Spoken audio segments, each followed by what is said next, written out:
राम नारायण राम या मंत्राने प्रत्येक गोष्टीचे समाधान होते। मंत्र ही एक भाषा आहे ज्यावर हे संपूर्ण जग अवलंबून आहे। तीच खऱ्या अर्थाने ग्रंथ आहे। आपण ग्रंथशाईने लिहितो, पण विश्वप्रकृतीची गती हाच खरा ग्रंथ आहे। विश्वप्रकृती आपल्या रचनेतून कित्येक चमत्कार दाखवत आहे। पक्ष्यांचे खेळ, समुद्राच्या लाटा, वाहणाऱ्या नद्या आणि पर्वतांवर गोठलेले बर्फ हे सर्व प्रकृती ग्रंथाचे शब्द आहेत। या ग्रंथामध्ये जीवन आहे, चैतन्य आहे। या महान प्रकृती ग्रंथामध्ये नक्की काय लिहिले आहे? आपण पाहतो ती भौतिक भाषा आहे, पण जी भाषा शिकल्याने सर्व शक्ती प्राप्त करता येतील ती भाषा आत्मज्ञानाची आहे। तीच खरी आध्यात्मिक भाषा आहे। अशी भाषा शिका जी शिकून सर्व भाषांवर प्रभुत्व मिळवता येईल।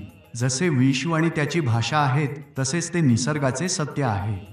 जर तुम्ही या सृष्टीच्या भाषेचे ज्ञान मिळवले तर तुम्ही संपूर्ण शक्तीचे अधिकारी बनाल। हीच शक्ती आपल्यामध्ये आहे, म्हणूनच आपण त्या विराट शक्तीची आठवण ठेवतो।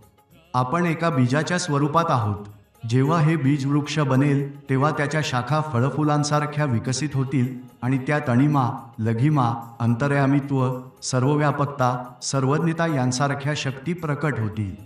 जे निद्रिस्त आहेत ते ध्वनीच्या स्पर्शाने जागृत होतील। अंडी उष्णता योग्य प्रमाणात न मिळाल्यास फुटत नाहीत, त्यांना योग्य प्रमाणात ताप द्यावा लागतो, तेव्हाच त्यातून जीवन प्रकट होते। त्याचप्रमाणे मूलाधार चक्रात कुलकुंडलिनी शक्ती गुप्त स्वरूपात आहे। ती जागृत करण्यासाठी तिचे योग्य स्मरण करणे आवश्यक आहे।